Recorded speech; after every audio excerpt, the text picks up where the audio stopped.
देखो, ये आदमी की भूलें हैं।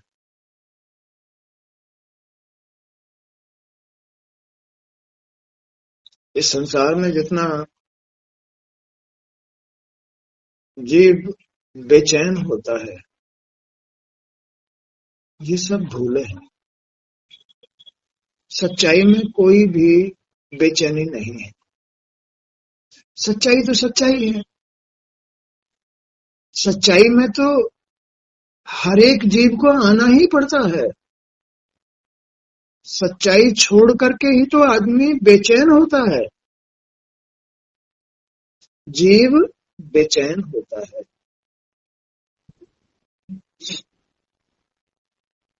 ये जीव क्या है? क्या भला है ये जीव? मन में भूल की उत्पत्ति। मन में भूल की उत्पत्ति, सांसारिक उत्पत्ति जी है।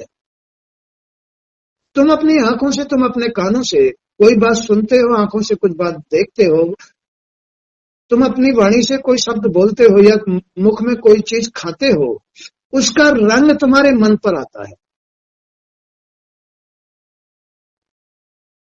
वो रंग ही मन है। सांसारिक कोई भी क्रिया अपना रंग, असर मन पर छोड़ के जाती है। इसका नाम मन है। ये मन ही जीव का निर्माण कर रहा है। जीव तो मन स्वरूप है, सांसारिक है,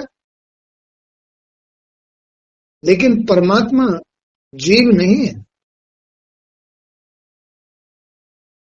वो ईश्वर है, सत्य है। जीव सत्य नहीं है। जीव का वास्तविक रूप आत्मा है, सत्य है। वो ईश्वर स्वरूप है। लेकिन ये जीव चूंकि संसार से उत्पन्न होता है, संसार के महल से मन बनता है, ये मन की उत्पत्ति है, इसलिए ये जीव सत्य नहीं है। ये जीव झूठा है, क्योंकि जीव का निर्माण तो संसार में से हो रहा है। अब इस संसार में ऐसी क्या चीजें हैं? बुराइयां। स्वभाव से ये संसार स्वभाव से ही दूषित होता है। इसमें मल होता है, इसमें पॉल्यूशन होता है, इसमें और बहुत सारी सांसारिक क्रियाएं होती है। इसलिए ये संसार जन्मजात ही दूषित है संसार। तो ये जो मन की उत्पत्ति कर रहा है संसार, इस मन में संसार का रंग है, उसका परिणाम ये जीव है जो सत्य नहीं है, संसार स्वरूप ही है। दूसरी तरफ ये जीव जब इस संसार में रहकर जन्म लेकर संसारिकता को धारण करता है तो दुख भोगता है। कभी क्षण मात्र उसको सुख मिल गया तो बड़ा आनंद मनाता है, सुख मिल गया मुझे, अब मैं सुखी हूं, अब मैं ठीक हूं। लेकिन वो कुछ समय के लिए होता है, क्योंकि वो जीव संसार से पैदा हुआ, संसार में ही रह रहा है, संसार में ही कर्म कर रहा है। उसका महल उसमें अधिक होता रहता है और सच्चाई की तरफ नहीं जाता है। जबकि जीव को सच्चाई की तरफ ही बढ़ना चाहिए। संसार में जन्म लेकर के अगर उसे सुख भोगना है, अगर उसे संसार में अपना जीवन सरल करना है, अगर आनंद पाना है, तो उसे सच्चाई की तरफ बढ़ना चाहिए, संसार से विरक्त होना चाहिए। उसे सांसारिक वस्तुओं का, सांसारिक सुविधाओं का, साधनों का, आसक्तियों का, इच्छाओं का धीरे धीरे धीरे धीरे दमन करना चाहिए। तब वो आत्म स्वरूप हो पाता है, आत्मा की तरफ जाकर के अपनी आत्मा को प्राप्त कर पाता है। आत्मा शुद्ध है, शांत है, संतोषी है। आत्मा परमात्मा का स्वरूप है, अभय है, निराकार है, निर्गुण है, निश्चिंत है, आनंदित है आत्मा। तो आत्मा की तरफ जाना जीव का लक्ष्य है। अब जो आदमी नहीं जाता है, या उसको ऐसा कोई माध्यम, सलाहकार नहीं मिलता है, या ऐसा उसका प्रारब्ध नहीं होता है, तब वो जीव इस संसार में घुट घुट के संशयों के साथ, भ्रमताओं के साथ, कलह कलेश, अशांतियों के साथ, हानि मारों के साथ अपना जीवन व्यतीत करता है, कष्ट में जीवन व्यतीत करता है। बुद्धि भ्रष्ट हो जाती है, मन भ्रष्ट हो जाता है, सोच बहुत गिर जाती है, भ्रष्ट हो जाती है, कुकर्मी हो जाती है। वो अपना ही अंत करने वाली सोच बन जाती है। अपना ही अंत, अपने आपे का अंत करने का सोचना शुरू कर दे। इसको हटा दो, अब हटा दो, इसके साथ नहीं जीना है, इसके साथ कोई फायदा नहीं है, इस जीवन में कोई सुख नहीं है, खत्म करो इसको, मेरे से सहन नहीं होता। खुद से इस सोच में ऐसी गिरावट आती है कि वो अपने आपे का अंत कर देता है, जो ब्रह्म हत्या कहलाती है। ब्रह्म हत्या, ब्रह्म हत्या से आदमी कभी भी नहीं छूट सकता। ये महापाप है, अधर्म है, महापाप है, इससे कभी नहीं छूटेगा। हर जन्म में इसका दोष आगे ही मिलेगा, क्योंकि ब्रह्म हत्या की है, इसका दोष नहीं छूटेगा। अधर्म हटाया जा सकता है, अधर्म शांत किया जा सकता है सत्कर्मों से, अधर्म हटाया जा सकता है, इनसे मुक्ति पाई जा सकती है। लेकिन ब्रह्म हत्या से मुक्ति नहीं मिलती। तो देखिए, यहां एक बार सुखदेव बहुत बड़े ऋषि थे, योगी थे। सुखदेव महाज्ञानी थे, व्यास के गुरु के एक बेटे थे, जो भगवान भोलेनाथ अपनी पत्नी सती को, गौरी को अमरता का उपदेश दे रहे थे कैलाश पर्वत पर। तो उन्होंने दूर दूर तक सब कुछ हटा दिया कि कोई जीव इस अमर हानि को ना सके, नहीं तो वो अमर हो जाएगा।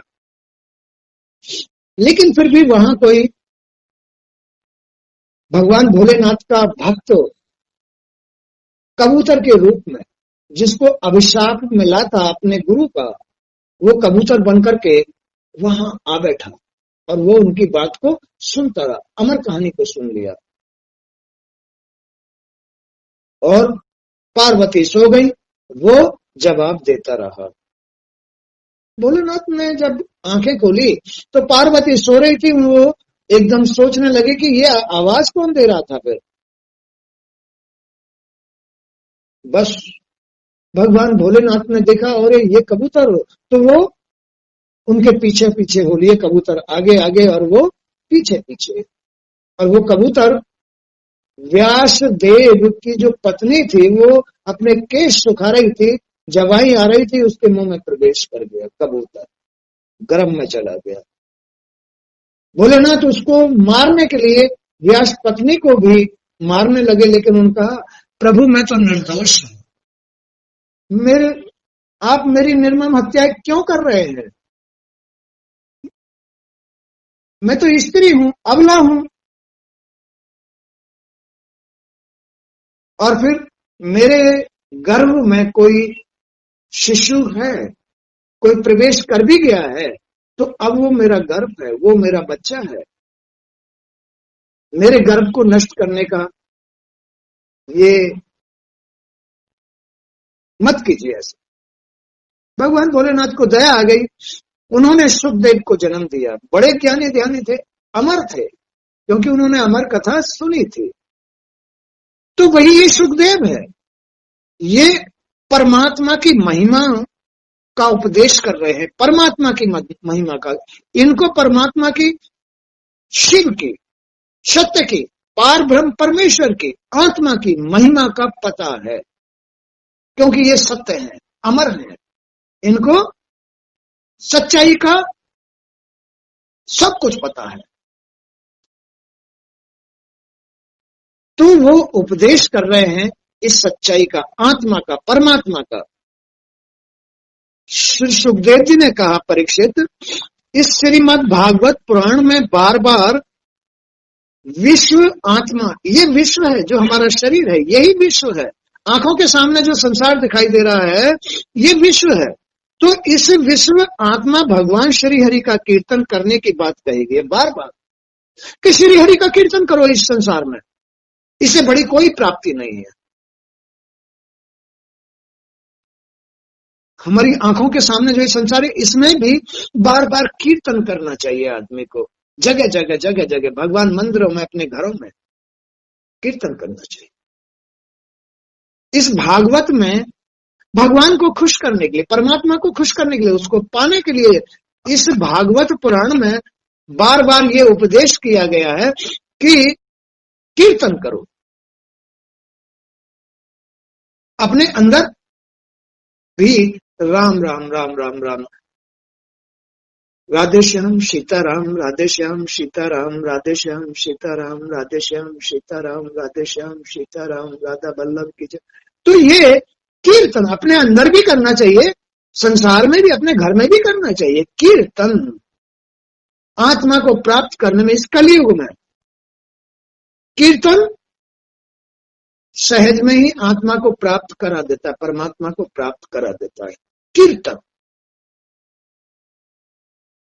ब्रह्मा और रुद्र भी श्री हरि से अलग नहीं है, कर्म और भाग्य भी, कर्म और भाग्य, ब्रह्मा और रुद्र भी श्री हरि से, जो अंतर्यामी श्री हरि हैं, उनसे अलग नहीं है। कर्म भी अलग नहीं है, और कर्म भी उन्हीं के माध्यम से, उन्हीं के जरिए से होता है, और भाग्य भी वही बनाते हैं। तो ये कर्म और भाग्य भी उनसे अलग नहीं है, ब्रह्मा और रुद्र भी उनसे अलग नहीं है।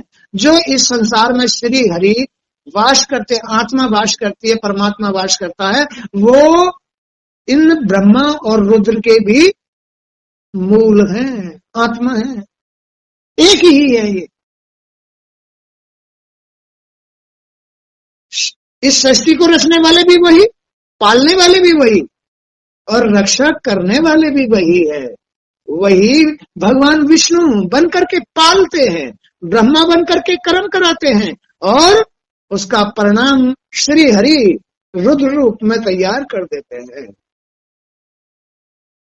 यही है ब्रह्मा विष्णु महेश, जो परमात्मा से अलग नहीं है, आत्मा से अलग नहीं है, श्री हरि से अलग नहीं है। जो इस संसार में कण कण में व्याप्त श्री हरि है, उनसे अलग न कर्म है, न भाग्य है, न ब्रह्मा है, न शिव है, और न विष्णु है। शिव सब हरि ही है। ब्रह्मा और रुद्र भी श्री हरि से अलग नहीं है। अब तुम मृत्यु का भय त्याग दो और भगवान का कीर्तन करो। तुम संसार में डरना छोड़ दो, श्री हरि की शरण रहो, श्री हरि का कीर्तन करो, अपने मन में भगवान का मनन करो, चित्त में चिंतन करो, बुद्धि में मंथन करो, श्री हरि का कीर्तन करो, बस और कुछ मत करो। तुम्हारा डर खत्म हो जाएगा, तुम्हारा डर खत्म हो जाएगा, तुम निर्भय हो जाओगे। और डराता कौन है? कौन डराता है? भय। भय संसार की गंदगी, भ्रमता में, भूल में श्री हरि के इन क्रियाओं को भूल जाता है। इसकी याद नहीं रहती है कि हमें अपने श्री हरि को, अपनी आत्मा को, अपने परमात्मा को मनन करना है, चिंतन करना है, मंथन करना है, ध्यान करना है, कीर्तन करना है। इस बात को वो भूल जाता है, इसलिए उसको संसार का भय सताता है, भ्रमता पैदा करता है, भ्रमित करता है, इसलिए वो भ्रमित होकर के भयभीत रहता है। कहीं ऐसा ना हो जाए, कहीं वैसा ना हो जाए। हो जाएगा, हो जाएगा। अगर तुम श्री हरि का कीर्तन नहीं करोगे तो, उसकी शरण में नहीं रहोगे तो, उसकी बात नहीं सुनोगे तो हो जाएगा। ऐसा ही हो जाएगा जैसा तुम सोच रहे हो। संसार ऐसा ही तो कराने के लिए तैयार बैठा है, संसार ऐसा ही कराने के लिए तैयार है, जीव को फंसाने के लिए। आत्मा जन्म और मृत्यु से परे है। आत्मा को कोई भय नहीं होता है, आत्मा निडर है, आत्मा निर्गुण है, आत्मा सत्य है, आत्मा निराकार है, आत्मा स्वयं प्रकाश श्री हरि है, और वो निर्भय है। निर्भय, उसमें कोई भ्रमता नहीं है, उसमें कोई अशुद्धि नहीं है, उसमें कोई भूल नहीं है, इसलिए आत्मा निडर है। आत्मा की शरण में जाओ, मनन करो, मंथन करो, चिंतन करो। श्री हरि हम तो आपकी शरण में हैं, श्री हरि हम तो आपकी शरण में हैं, श्री हरि हम तो आपके बच्चे हैं, श्री हरि आप ही राम हो, आप ही कृष्ण हो, आप ही शिव हो, आप ही ब्रह्मा हो, आप ही पार ब्रह्म परमेश्वर हो, सब कुछ आप ही हो प्रभु, हम तो आपके बच्चे हैं। करता धरता हरता सब कुछ आप ही हो प्रभु, हमें तो हमारी बस गलती माफ करो, कुछ हो जाती है तो अपनी शरण में रखो। यह जीवन तो बार बार प्राप्त होने वाला है, ये जीवन तो बार बार प्राप्त होने वाला है, ये नहीं रुकेगा। क्योंकि संसार में जीव पैदा हुआ है, जीव को छोड़ दिया है अपने कर्म कर, तो वो तो कुकर्म करेगा, इसलिए कुकर्मों से ये बार बार जन्म लेता और मरता है, बार बार जन्म लेता और मरता है। आत्मा जन्म और मृत्यु से परे है। शरीर नष्ट हो जाने पर ऐसा लगता है कि जीव ब्रह्म में हो गया, जीव ब्रह्म में हो गया। ना ना ना ना ना ना ना ना, ऐसा नहीं है। शरीर है, ये जो संसार है, ये तो अपने रूप में चला जाएगा, ये तो अपने रूप में चला जाएगा। वो ब्रह्म में तो था ही था पहले। जितने भी इस प्रकृति के तत्व हैं, शक्तियां बनाई हैं भगवान ने, अपने संविधान में अधिकारी बनाए हैं, सारे तत्वों का मतलब ही ये संसार है, सारी शक्तियों का मतलब ही ये संसार है, सारी शक्तियों का पुंज ही ये शरीर है। तो शरीर अपने अपने तत्वों में विभक्त हो जाता है। ये तो सब परमात्मा की उत्पत्ति है, परमात्मा स्वरूप है ये तो। लेकिन यह क्रियाओं के अनुसार जो जीव की उत्पत्ति या कर्म की उत्पत्ति होती है, उसका फर्क है। इसको गलत मत चलाओ, इसमें गलती मत करो, इसमें अशुद्ध भोजन मत करो, इसमें तमोगुण रजोगुण मत लेके आओ, इसमें सत्वगुण रखो, इसमें भक्ति रखो, इसमें शुद्ध क्रियाएं करो। ये अशुद्धि के लिए नहीं है। अगर तुम इसमें अशुद्धि डालोगे तो जीव, अगर तुम इसमें अशुद्धि डालोगे तो जीव दुखी होगा ही।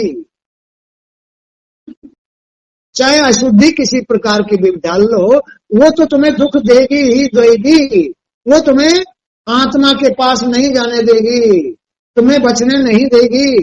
तुम्हें मुक्त नहीं होने देगी, तुम्हें आत्मा को प्राप्त नहीं होने देगी, तुम्हें सद्बुद्धि, शुद्ध विचार, शुद्ध धारणाएं या शुद्ध मन नहीं बनने देगी। ये गंदगी, गलती पैदा करती है भय, भ्रमता, दुख, अशांति, असंतोष, पिटाई, अपमान, हानि, ये पैदा करती है और बराबर जीव दुखी होता रहता है। इन गलतियों से होता है। परमात्मा की शरण में रहे, आत्मा की शरण में रहे, सच्चाई के साथ रहे, शुद्ध भोजन करे, शुद्ध करे, सात्विक भोजन करे, कम मसाले डलवाए। सब्जी बनवाएगा तो तेज मिर्च मसाले, कभी लाल मिर्च थोड़ी बहुत कभी डाल ली, नहीं तो हरी मिर्च का इस्तेमाल करो, कम मसाले इस्तेमाल करो, सात्विक हरी सब्जियां इस्तेमाल करो, कभी दाल आदि भी इस्तेमाल करो, सात्विक बना के खाओ, सात्विक शुद्ध भोजन बना के खाओ, तो सतोगुण आएगा। सतोगुण में भक्ति आएगी, भक्ति में बुद्धि शुद्ध होगी, मन शुद्ध होगा, अच्छी बातें सूझेंगे, अच्छे विचार आएंगे। तो शरीर नष्ट हो जाने पर ऐसा लगता है कि जीव ब्रह्म में हो गया। वो ब्रह्म तो था ही था, लेकिन उसने एक निर्माण कर दिया है ना।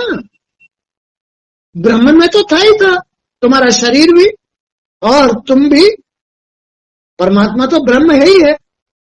लेकिन तुमने क्या किया है इस संसार में, उसका रिजल्ट तो बन चुका है, बस वही बनाना है श्री हरि को। उसकी उत्पत्ति ही कुत्ता, बिल्ली, गधा, घोड़ा, भैंसा, पशु, पक्षी, वृक्ष, ये उसकी उत्पत्ति है। हानि, दुख, सुख, लाभ, हानि, रोग, दोष, चिंता, अशांति, जो कुछ है तुम्हारे जी और कर्म की, इनका परिणाम, जी का और कर्म का परिणाम है। केवल इतना सा खेल है, नहीं तो ये ब्रह्म में है और जीव भी ब्रह्म की ही उत्पत्ति है। जीव, ये जीव इस प्रकृति से श्री हरि ने तो पैदा किया है, प्रकट किया है। ये जी की उत्पत्ति भी श्री हरि से ही हुई है। अब इस जीव का कर्म और परिणाम बस उसे संसार में सुख दुख देता है, रोग दोष देता है, शांति अशांति देता है। उसके ऊपर निर्भर करता है, उसके कर्म पर निर्भर करता है कि वो किस प्रकार रहता है, कि वो किस प्रकार रहता है, कैसे कर्म करता है, भक्ति करता है, मुझे याद करता है।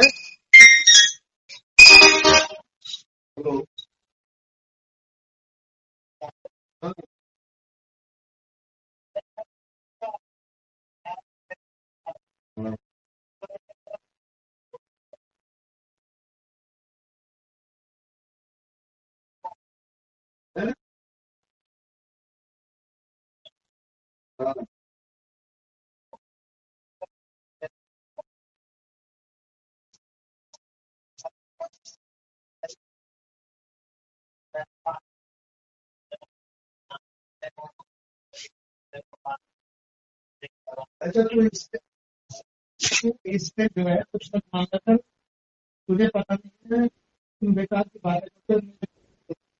तुम अपना अपना काम करो, वो अपना कर, तो उससे कुछ भी मत मांगो। जाओ जाओ जाओ जाओ जाओ, अपना अपना फल भोग। इस तरह इस तरह ऐसा है, वो उसकी बहू है, चाहे वो उसकी, अभी इससे हिसाब मिलता है, सारी बात सारी बात इसके बाद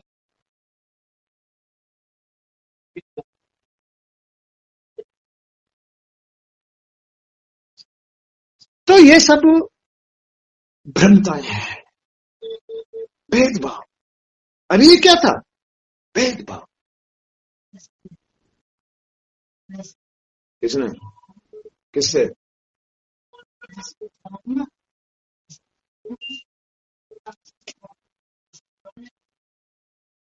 खाली सत्संग सुनो यहां पर। तो ये सिर्फ इस जीव के कर्म और जी के ऊपर निर्भर करता है कि उसका क्या परिणाम बना है, क्या जन्म लेगा, कैसा जन्म लेगा, इतना सा राज है। और यहां उसके अनुसार उसका जीवन है। यहां भी वह वैसा ही जीवन जिएगा जैसा उसको जन्म मिलेगा। लेकिन इस जीव को इतना ज्ञान नहीं है कि ये किस प्रकार का जीवन है, कौवा का जीवन है, कुत्ता का जीवन है, बिल्ली का जीवन है, किसका जीवन है। वो जीते जी अपने जीवन को वैसा ही बना लेता है जैसा बन के आगे जाने वाला है। जैसा आगे बन के जाने वाला है वही तो निर्माण कर रहा है, ऐसा ही बन जाता है, ऐसा जीवन व्यतीत करता है। लालची जीवन, लोभी जीवन, पिट्टू जीवन, या किस प्रकार का क्रोधी जीवन, या जैसा भी वैसा जीवन बना करके उस खलके में घुस जाता है वो जीव। निर्माण तो यही किया ना। तो शरीर नष्ट हो जाने पर ऐसा लगता है कि जीव ब्रह्म में हो गया। ब्रह्म तो था ही था, उसने ही तो निर्माण किया ये सब कुछ। बार बार ये जो योनियत तैयार कर रहा है ये ब्रह्म ही तो कर रहा है। ये शरीर भी तुम्हारा ब्रह्म स्वरूप है और तुम भी ब्रह्म स्वरूप हो। तुम्हारी उत्पत्ति भी ब्रह्म ने ही की है, इस प्रकृति में से की है। लेकिन तुमने इसमें से कर्म कैसे किए हैं, तुमने कैसा इसको इस्तेमाल किया है? क्या तुमने अपना चरित्र बेच दिया है, किसी को बेच दिया है? उसका दंड, उसका भाग बन गया। तुमने क्या कैसे कर्म किए? किसी की आत्मा दुखाई है, किसी बड़े बूढ़े की आत्मा दुखाई है, तुमने अपने बच्चों की आत्मा दुखाई है, तुमने अड़ोसी पड़ोसियों की आत्मा दुखाई। सबका कर्म का परिणाम बनता चला जा रहा है। बस उसके अनुसार यहां भी तुम बनते चले जा रहे हो, यहां भी तुम बनते चले जा रहे हो। उसको तुम्हारा भाग कहते हैं, उसको ही तुम्हारा भाग्य कहते हैं। और फिर आगे के लिए तैयार होकर के शरीर को छोड़ो, खलका तैयार कर लो, घुस जाओ उस खलके में।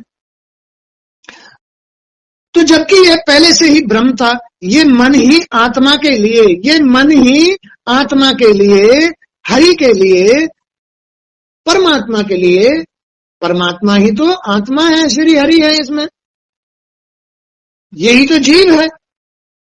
तो यह मन ही आत्मा के लिए शरीर, विषय और कर्मों की कल्पना कर लेता है। विषय, जीते जी विषय, और उन विषयों के अनुसार जीवन, और फिर उस जीवन के अनुसार भाग्य बना के अलग अलग हो जाते हैं। ये मन ही करता है, मन ही तुम्हारे कर्म करा रहा है, मन ही तुम्हारा अगला जन्म तैयार कर रहा, मन ही तैयार कर रहा है।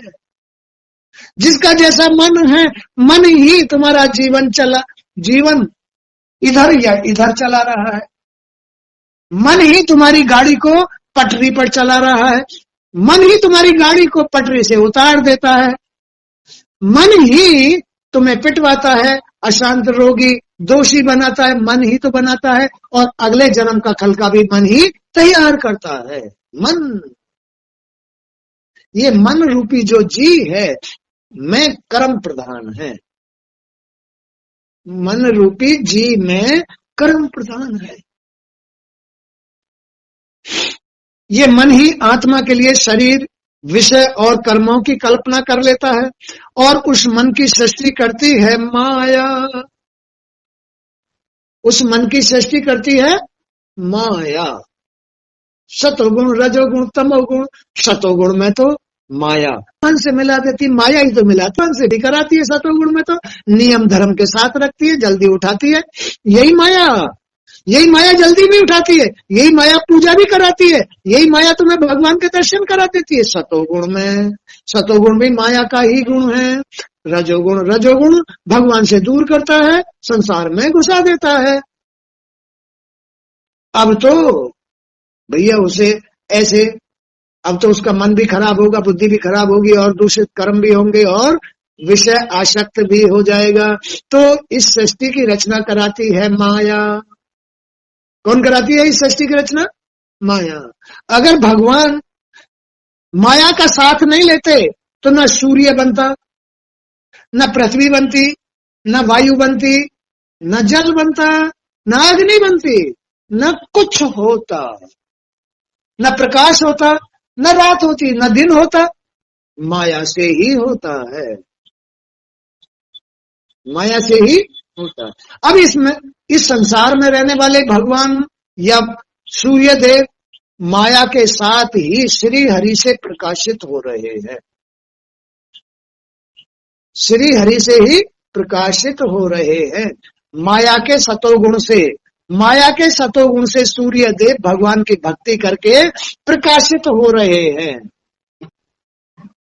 चंद्रदेव माया के सतोगुण से भक्ति करके भगवान श्री हरि को प्राप्त करके प्रकाशित हो रहे हैं।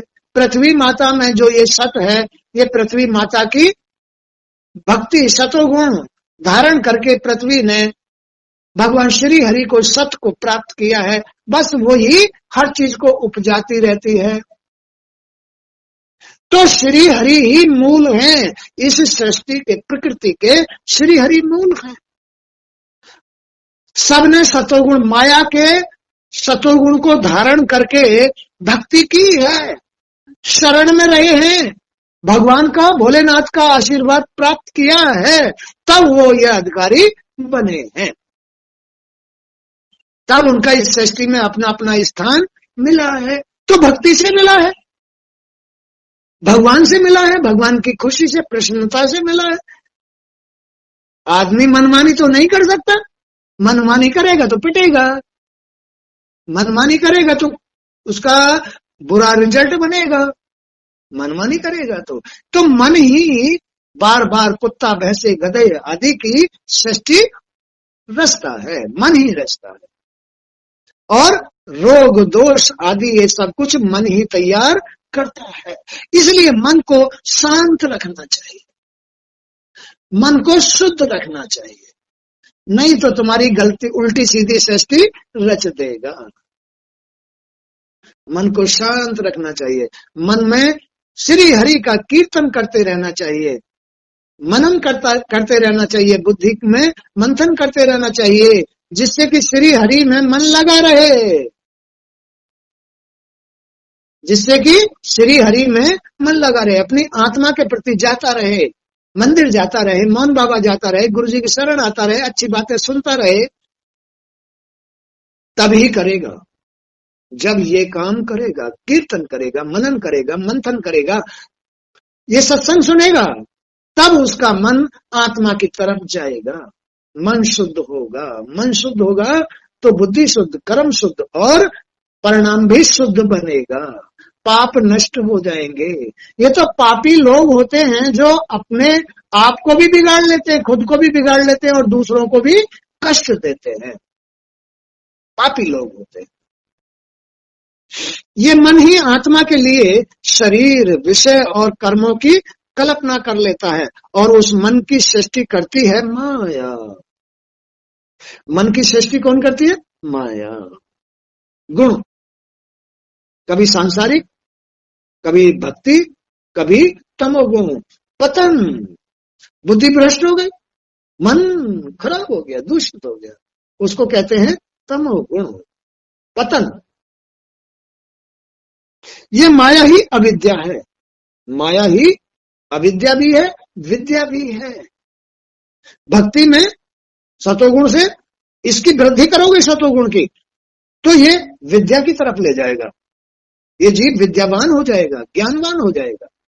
और संसार की रजोगुण की तरफ जाओगे तो, संसार की तरफ जाओगे तो ये अविद्यावान हो जाएगा, भयभीत हो जाएगा, भ्रमित हो जाएगा, और इसमें अशुद्धि आ जाएगी।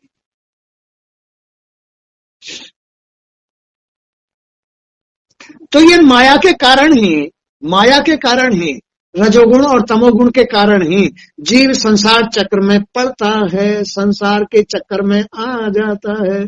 कभी रोगी तो कभी दोषी, तो कभी पिटता है, तो कभी अशांत होता है, तो कभी भयभीत होता है, कभी उसकी स्त्री चली जाती है, तो कभी खुद रोता है, खुद रोता है। भाई क्यों नहीं की? क्यों कीर्तन नहीं कराया? क्यों भाव भक्ति क्यों नहीं की? क्यों भगवान की शरण में नहीं गए? क्यों सत्संग नहीं सुना? क्यों अपने आप को क्यों नहीं सुधारा? अपने मन को क्यों नहीं सुधारा? अपने मन को सुधारा। मन के हारे हार है, मन के जीते जीत। इस जीव की जीत मन को जीत लेने में है, मन से हारने में जीव की हार है। क्यों हार गए? विषयों में हार गए, आसक्तियों में हार गए, कुकर्मों में हार गए, चरित्र बेच दिया है, लोभी बन गए, क्रोधी बन गए, अहंकारी, मद में भूल गए। हम पे तो बहुत सारी जमीन है हमारे पास तो बहुत प्लॉट है। मद आ गया, अहंकार आ गया, भगवान को भूल गए। अरे क्या करना है? अपने आप ही आदमी भूल जाता है, अंदर से भूल जाता है। तो माया के कारण ही जीव संसार चक्र में पड़ता है। जैसे दीपक के बुझ जाने से, दीपक जैसे बुझ गया तो अंधेरा आ गया। जब जीव भूल में आकर के इस संसार में घुस जाता है तो उसका दीपक बुझ जाता है, सच्चाई छुप जाती है। सच्चाई, अरे इसलिए तो भाई अपने भगवान का दीपक जला के रखो, अपनी आत्मा का दीपक जला के रखो। अपनी आत्मा का दीपक मत बुझने दो घर के अंदर, कभी अंधेरा मत होने दो। दिन छिपने से पहले ही लाइट जला दो, घर में अंधेरा ना हो, घर में अंधेरा ना हो। दिन छिपने से पहले लाइट जला दो। दिन में भी अगर अंधेरा होता है तुम्हारे घर में तो लाइट जला के रखो। नहीं, देने वाला तो ईश्वर है, तुम अपना कर्म करो, तुम अपना कर्म करो। देने वाला तो ईश्वर है, ईश्वर खुश होगा तो तुम्हें दिन में लाइट जलाने में भी दे देगा। और जो तुम लोभ करोगे, घर में अंधेरा करोगे, तो नाराज हो जाएगा। अंधेरा आ गया ना तो भूल आएगी, अंधेरे में भूल आती है। ये वही तो सिस्टम है जो तुम्हारे अंदर चल रहा है, वही तुम्हारी आंखों के सामने तुम्हारे घर में चल रहा है। जो तुम्हारे घर में चल रहा है वही तुम्हारे अंदर चल रहा है। इसलिए अपने घर का सिस्टम प्रकाश में रखो, आत्मा के साथ जोड़ के रखो। घर में सुबह शाम दीपक जरूर जलाओ, ज्योति जरूर जगाओ। नहीं तो भूल में चले जाओगे, भयभीत हो जाओगे। इसे जलाना मत भूलो, इसको जगाना मत भूलो, कीर्तन करना मत भूलो, आत्मा के पास जाना मत भूलो, आत्मा को मत छोड़ो, नहीं तो दीपक बुझ जाएगा। बोलो बात सही? दीपक बुझ जाएगा। दीपक बुझ जाएगा तो अंधेरा आ जाएगा, अंधेरा आ जाएगा तो भूल पैदा हो जाएगी, मन हावी हो जाएगा। मन हावी हो जाएगा तो जीव गिर जाएगा, कुकर्म करेगा, भूल में भयभीत होगा और कुत्ता बिल्ली का जन्म धारण करेगा, शांत रहेगा। न घर होगा फिर आगे, न बिल होगा। कभी इसके घर में सो जाना, कभी उसके घर में सो जाना, अपना भी घर नहीं मिलेगा, न कुत्ता को न बिल्ली को।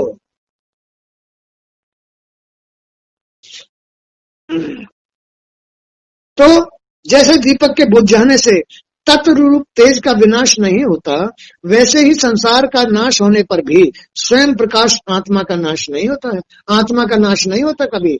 भले ही शरीर ही तो बहुत मिट्टी बन गया, शरीर को तो आग लगा दी, यही तो राख बन गया, लेकिन आत्मा अजर और अमर है, ईश्वर है, सत्य है, इसका नाश नहीं होता है। इसके शरण में जाओ, जिसका नाश नहीं होता है वही बलवान है। जिसका नाश नहीं होता वही बलवान है, वही दाता है, वही सर्वशक्तिमान है। जिसका नाश नहीं होता वही राजा है। नश्वर अहंकार में कोई अपने आप को राजा माने, झूठा है, झूठ मूठ का खेल है, कल्पना है। राजा तो ईश्वर है जो अजर अमर है, हमेशा है, हमेशा रहता है, जो सबका राजा है, वही राजा है। जीव ये तो एक कल्पना है, अपने घर को चला रहा है, भगवान चलवा रहा है। ये तो एक मोह का रिश्ता है, घर का मालिक बना दिया है, देश का मालिक बना दिया है। ये तो खाली एक मोह है, मोह का रिलेशन है। ये तो घर गृहस्थी को चलाना है, वो भगवान ही चलवा रहा है, मोह में डाल करके चलवा रहा है। क्योंकि तुमने गृहस्थी पैदा कर ली है। संत लोगों के पास, योगियों के पास गृहस्थी नहीं होती, भगवान उनमें मोह नहीं डालता, उनका मोह निकाल देता है, उनका मोह निकाल देता है। तुमने गृहस्थी, तुमने शादी कराई, तुम स्त्री ले आए, बच्चे पैदा कर लिए, तो तुम्हारे अंदर मोह डालेगा नहीं डालेगा? डालेगा। उन्हें कौन पालेगा? तो तुमको माध्यम बना करके फिर उनको पलवाता है, इसलिए मोह डालता है, इसलिए मोह डालता है। और तुम्हें अगर शादी करने से पहले अगर तुमने भगवान की शरण में रह करके अपना मोह निकाल दिया है, तो वो तुमसे ये नहीं कहेगा कि तुम मोह धारण करो ना, वो नहीं कहेगा। वो तो ये कहेगा तुम मेरी शरण में रहो। उनको वो विशेष प्रेम करता है जो शादी होने से पहले भगवान की शरण ले लेते हैं, जो योगी बन जाते हैं, महात्मा बन जाते हैं, गुरु बन जाते हैं। उनको तो अपने गले से लगा के रखते हैं, वो उनको तो विशेष प्रेम करते हैं, उनको तो जीते जी मोक्ष दे देते हैं, उनको तो जीते जी सुख देते हैं, उनको तो जीते जी दर्शन देते हैं, जो इस संसार में नहीं फंसते हैं। इस संसार में फंसे हैं तो या तो प्रारब्ध से, या भूल से, या माँ बाप की गलती से फंस जाता है आदमी की भाई। और फिर इसके भी नियम है, चलो फंस गए हो, अगर तुम संसार में घुस गए हो तो इसके भी नियम है, उन नियमों को धारण करो। संसार में घुस भी गए हो तो ये रजोगुण में तो सतोगुण भी होता है, रजोगुण भी होता है। तो इस संसार में घुसने के बाद भाव भक्ति जरूर करो, तब तुम्हारा सतोगुण सफल होगा।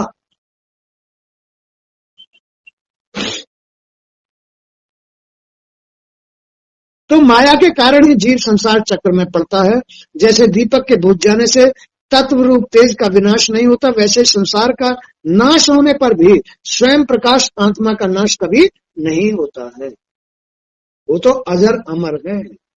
जैसा तुमने कर्म किया है इस संसार के अंदर, शरीर के अंदर, जीव ने जैसा कर्म किया है, वो आत्मा जीव के किए हुए कर्म धारण करके आगे फूल की तरह खिल जाती है, शरीर धारण कर लेती है, फिर उसमें घुस जाती है यार, फिर उसमें घुस जाती है। इसने ऐसे कर्म किए थे, किए हुए कर्मों के अनुसार फल का मिलता है, और उसकी भूख प्यास ऐसी बना देता है। कैसी बना देता है? जैसे कर्म यहां से करके गया था उसके अनुसार उसका खाना पीना रहना सहना संगत बना देता है, खलका बना देता है। कितना सत्य है, कितना अटल है ईश्वर परमात्मा। उसके यहां गलती नहीं हो सकती। गलती तो जीव कर रहा है, अपना निर्माण किया है उसने। क्योंकि वह कार्य कारण व्यक्त अव्यक्त सबसे परे है। आत्मा परमात्मा वो असत्य नहीं है, सत्य है। इस शरीर के अंदर ईश्वर आत्मा सत्य है। वही केवल तुम्हारी भूल, तुम्हारे कर्म के अनुसार तुम्हारे रिजल्ट बना रहा है, उसके ऊपर कोई फर्क नहीं पड़ रहा है। किसके ऊपर? आत्मा के ऊपर कोई फर्क नहीं पड़ रहा है। फर्क तो तुम्हारे लिए पड़ रहा है, तुम्हारे भाग्य पर पड़ रहा है। इसलिए अपने भाग्य के लिए, बड़भागी बनाने के लिए उत्तम कर्म करो, भाव भक्ति करो, भगवान की शरण जाओ, कीर्तन करो, कीर्तन करो, श्री हरि का गुणगान करो, मनन करो, चिंतन करो, मंथन करो खूब। उनकी शरण में जाओ, सत्संग सुनो, दान करो, तीर्थ करो, कथा कराओ, हवन कराओ, यज्ञ कराओ। ये सब उत्तमता है, बड़भागपना है, बड़भागी बन जाता है। ओम नमः शिवाय का जाप करो, श्री हरि का जाप करो, नारायण का जाप करो, बड़भागी बन जाता है। आत्मा मिल जाती है, सच्चाई मिल जाती है, जो अजर और अमर है, जिस पर इस संसार का कोई प्रभाव नहीं पड़ता है। ये तो जीव मन के अधीन होकर के संसार के अधीन हो जाता है, नहीं तो इस जीव की उत्पत्ति भी श्री हरि से हुई है, उसका ही अंश है।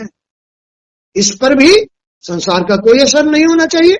अगर वो शुरू से ही भाव भक्ति करता तो इस जीव पर कोई असर नहीं होता। भाव भक्ति के साथ ये मन जीव के ऊपर हावी नहीं होता। ये मन तो जीव बेचारा नादान था, ये संसार मन इसके ऊपर हावी हो गया, इसलिए बेचारा ये दुखी हो गया, अशांत हो गया। इसलिए अब भी भगवान का कीर्तन करो, मनन करो, चिंतन करो, सत्संग सुनो, सत्कर्म करो, तो तुम बड़भागी बन जाओगे। बड़भागी माने अपने भाग से मुक्त हो जाओगे, भगवान भोलेनाथ के प्यारे बन जाओगे, प्यारे हो जाओगे।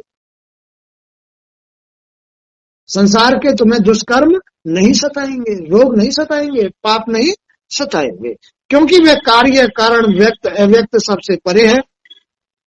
वह आकाश के समान सबका आधार है, आकाश के समान। ऐसी थाली है जिसमें जो दीपक जल रहे हैं ना, वो उल्टी अपने चांद पर। आकाश में कितने दीपक जल रहे हैं और कहां रहते हैं वो सारे? हमारी चांद पर। बोलो रहते नहीं रहते?